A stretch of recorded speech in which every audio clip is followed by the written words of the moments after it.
courtesy of the fellas, usually what appears to be Tyler Durden from Zero Hedge. And he's got a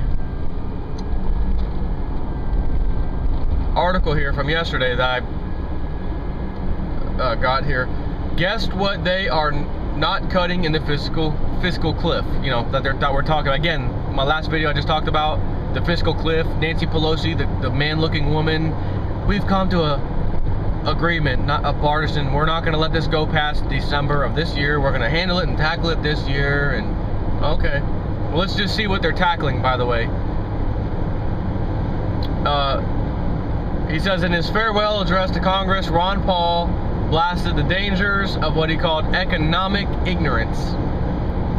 And he says economic ignorance is commonplace. Believers in military Kenyanism and domestic Kenyanism continue to desperately promote their failed policies as the economy languishes in a deep slumber, end quote. And Tyler Durden says he is dead right.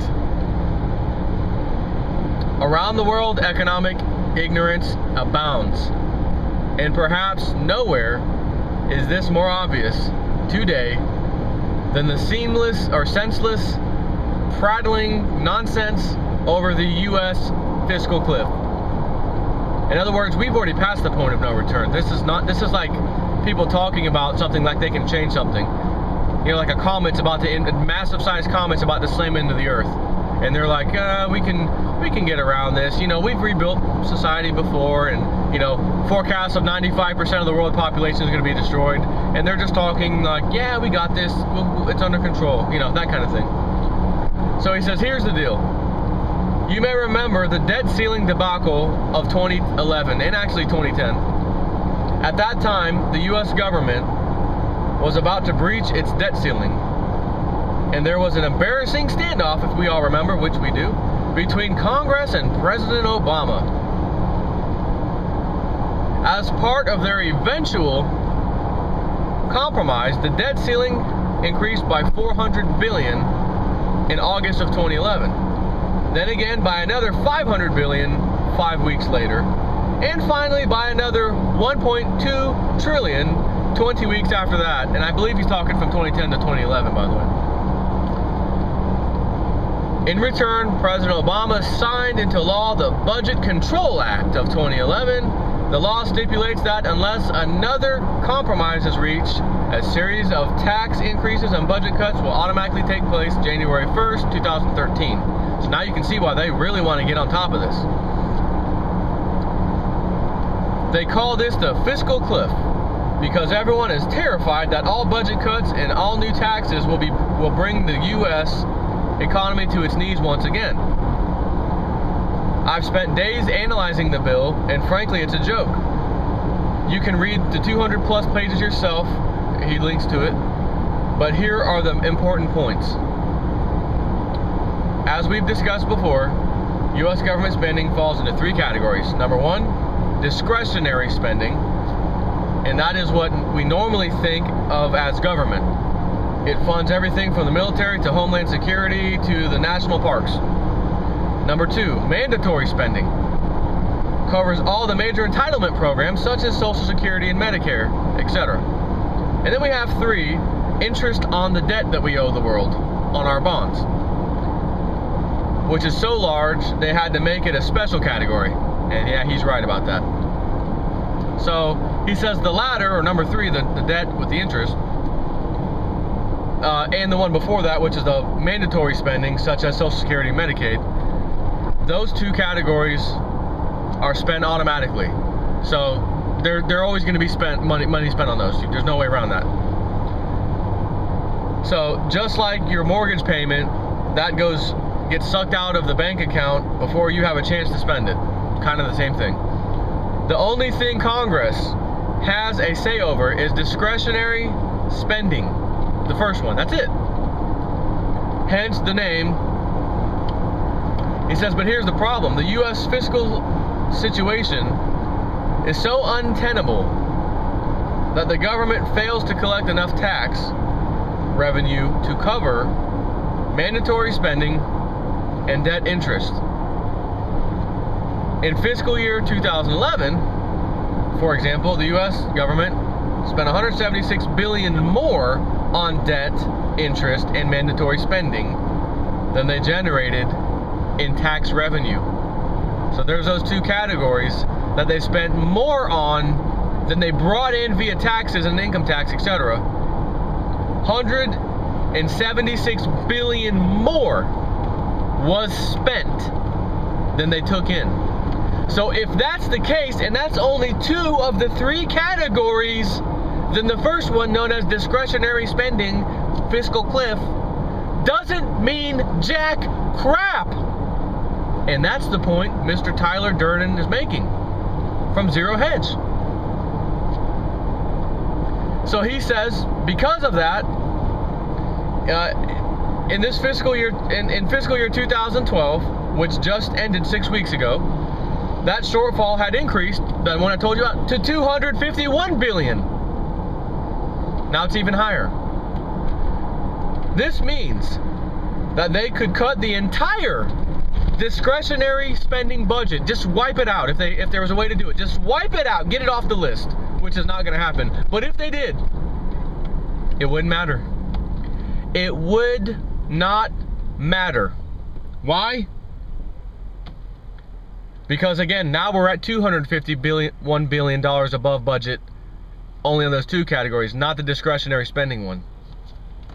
Given that the entire problem is with mandatory spending, slashing the discretionary budget is pointless. He's absolutely right. Pointless. We're going to come to an agreement before January 1st, 2013. The discretionary spending, we're working with the president. Both sides of the aisle have agreed that we're going to hash this out. We're not going to let things drag on like we've been known to do before. We're going to hash this out by December before January 1st. We're going to get this taken care of. You're going to get taken care of the discretionary spending, not the other categories. And again, it was 176 billion. Where was that number at? 100 and... where the hell did it go? Okay, I don't remember. I can't even see it. 176 billion now turns to 251 billion as of this year. So that was last year. Now we're in this year. You can see that number's climbing, and that the number that was climbing was how much more we spent above what we took in, including every money the government gets, period. Taxes, income tax, everything. We spent, now this year, that tab is 251 billion above what we're taking in. So, as he says, the bottom line, the fiscal cliff does not even matter. The U.S. passed the point of no return long ago. End of story. You get nothing, etc., etc. Good day, sir! As Willy Wonka once said. And I'm the realist that has to bring this to people's faces to tell you and show you. Not that I have to, and I'm not saying that you need me to do this because you guys are awake. But the people will turn on Fox News and CNN today like I saw on TV today. Oh man, finally these bozos are working a plan out to take care of that fiscal cliff. Man, it's about damn time they should have done that in 2011 and 2010. At least they're doing it now, and maybe now that Obama's been reelected, maybe they're going to actually get their act together. And that's the mindset. Do you think these people, and even the news, who should be telling the people, hello, get the cameras off Nancy Pelosi and John Bonner and these idiots standing out front of wherever the hell they're in front of, the White House or somewhere, and they show Barack Obama in a meeting, you know, looking all serious and talking, and you see the little camera microphones hanging over the table, you know. And it reminds me of like Hollywood. You know, when they do that in Hollywood, the microphones are hanging over the actors. That's all this is. It's a big damn show. Bunch of actors. One of them's called the Democrats, the other one's called the Republicans, and then we got the executive branch, the president. He's like the superstar actor. Everybody really likes that guy. But they look serious, and they're acting very serious. We think we've hashed out this fiscal cliff. We've hashed it out. We've got this, man. We are done. Americans, don't worry about those tax increases that were automatic. We've got this. We are going to take care of you. Yay, Congress, congratulations, you did it for once. Everyone's gonna cheer, and now, oh, thank God I don't have these tax increases. Thank God such and such bill didn't go up. Bills of mine didn't go up because of these taxes. Man, I'm so glad these Congress bozos finally got their act together. Not even realizing that what they got together, if it was wiped out off the face of the earth, it would not even matter, as I just explained, thanks to Tyler Durden putting it all in front of us. Easily readable, easily findable data that no one's arguing, even the government's not arguing that it's false or it's fake number. It's all legit numbers. And again, assuming the numbers that the government gets us are legit. And if they're not legit, they're not going to be lower, they're going to be higher. So every number I just gave you, if it's not legit, it's what they agree is okay, and that's what the press and everyone else gets to hear about, which is what I just read you. So it was 176 billion, assuming that number was not lied about. Now it's 251 billion. You can see the mandatory spending that is always going to be there is more now. We have to pay more on that than we're taking in as a country. Let me ask you what happened. As a matter of fact, I can tell you exactly what happened. There's a little company that's been around for, I think, 89 years called Hostess. Twinkie, a Twinkie, a Twinkie, everybody loves a Twinkie. Wait a minute, I think that was the Slinky song that I just reversed on you and hoped you didn't catch that. But I said Twinkie. So Hostess said, we know all these unions have all of our employees by the balls. The union said, we're not agreeing with you guys. We're not cutting pensions and we're not cutting all this crap. We get all these beneficial stuff we get that we suck out of the life of you as a company. We are a disease. We are sucking the life out of you. That's what we do as unions. And our union employees even usually back us because they're the beneficiary of us sucking off of you until their jobs are on the line. And then they say, well, let the unions, who they have no choice, do what the union says. Union says, everybody don't go to work today. We're playing hardball. Let's see what Hostess does now. Hostess said, if you guys don't come to an agreement in the next few days, literally, we're going to file bankruptcy and we're closing. We don't believe you. We're the union. We don't want to work with you. We want what we've got, what's on paper. And what was on paper was already too much, and they already filed bankruptcy a couple of times since 2004, still trying to work through that. No, we're not willing to work with you. I said to my dad, I think I was talking to my dad, I said, Dad, this is going to go the same way that I remember hearing a story. It was either in New Jersey or New York, one of these small towns. I did a video on it. I covered it from start to finish, actually, the one I'm referring to, New York and New Jersey. This would have been months and months and months ago. And I said, the union's trying to play hardball with the county or the city here. And the city came to them and said, look, we can keep things the way they are, keep everybody employed, keep the pensions going, as long as everybody receiving a pension is willing to take a 50% haircut. We don't like 50% haircuts. We want the whole thing. They then said back to them, if you take the whole thing, that's not going to happen because we're going to go to bankruptcy court. And if we go to bankruptcy court, you're not going to probably like what the bankruptcy judge has to say. You may not get anything. So please work with us. We're willing to cut it 50%. We're the union. We're the mafia. The mafia says no. So what happened? I covered it. Bankruptcy court, all of what you owe is gone. Null and void, pensions, gone. So all the pensioners out there, how's that working out for you? Oh, I still got mine. You still got it right now. And let me be the first to tell you, if you are ever offered at your place of employment a plan that says we're willing to pay your pension out to you right now, you're going to take a haircut, but we'll give it to you all right now if you're willing to settle this. In other words, don't continue working and hoping the pension lasts the way it is now. What you've accumulated, etc., we'll give all of you, not all of it, but we're going to cut it such and such. If you agree to take this, we'll give it to you now.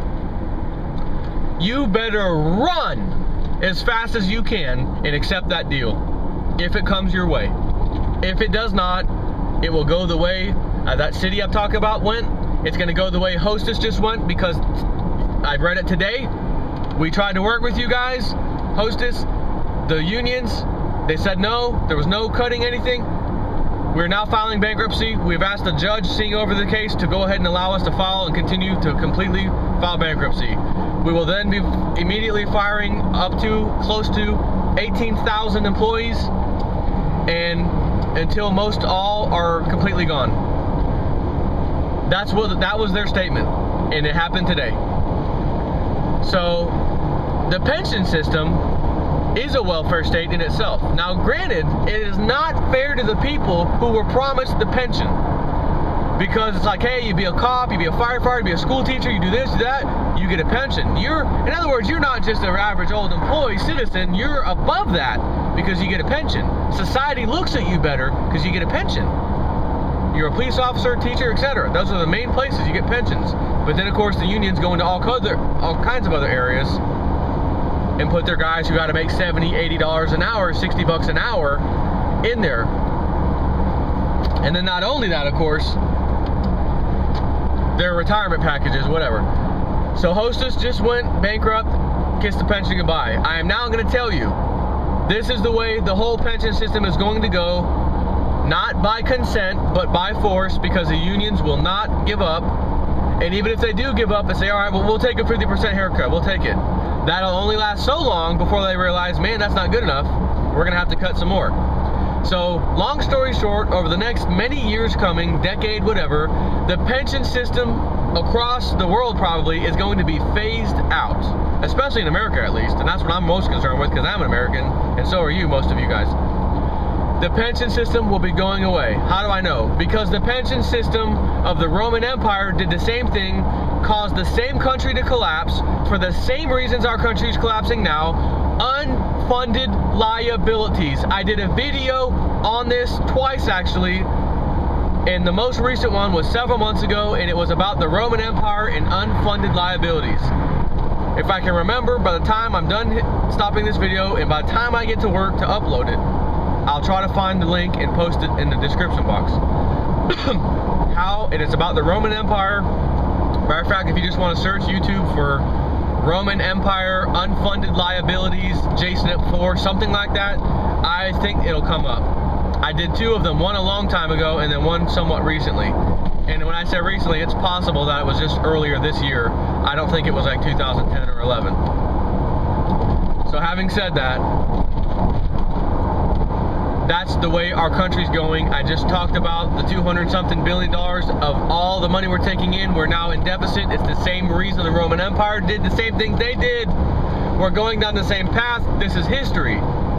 Those of you in the cities, and as of this moment, that includes me, it's not going to be too pretty what's to come. The break-ins, the less services you get, because as the pensioners and the unions start to cause problems because they want, hey, we got an agreement, we got to have that money. Forget it, I don't care if you're taking less tax revenue, property taxes and this and that. We got an agreement, you got to stick to it. So what does the government and the municipalities do?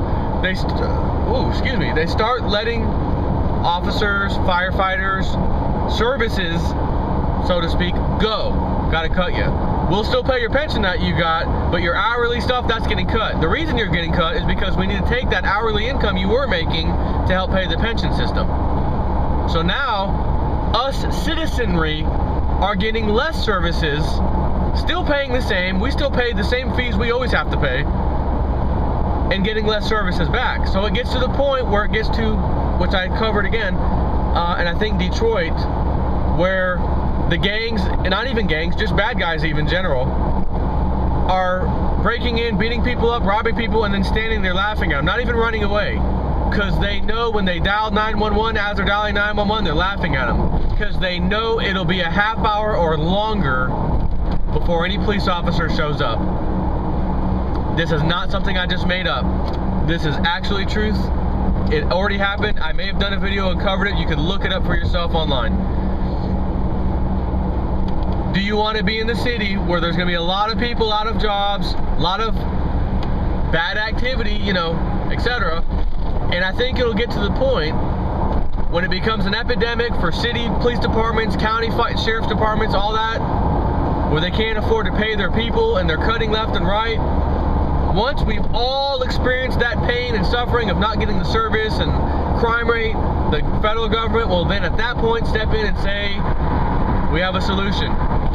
We will federalize all police departments in the country so that we can continue paying them and give them the money that they need. In other words, we couldn't do that before. We couldn't just give you money as a county sheriff or a city police.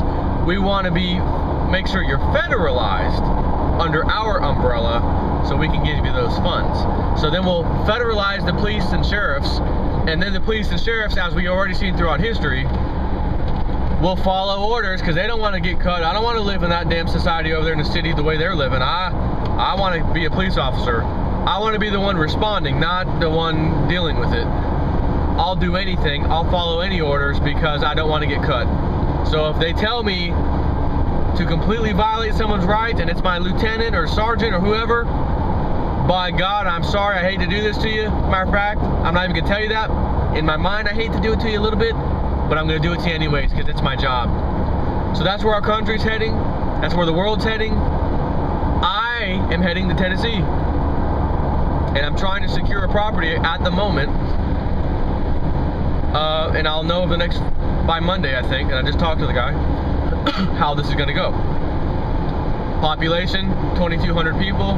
County population, around 25,000.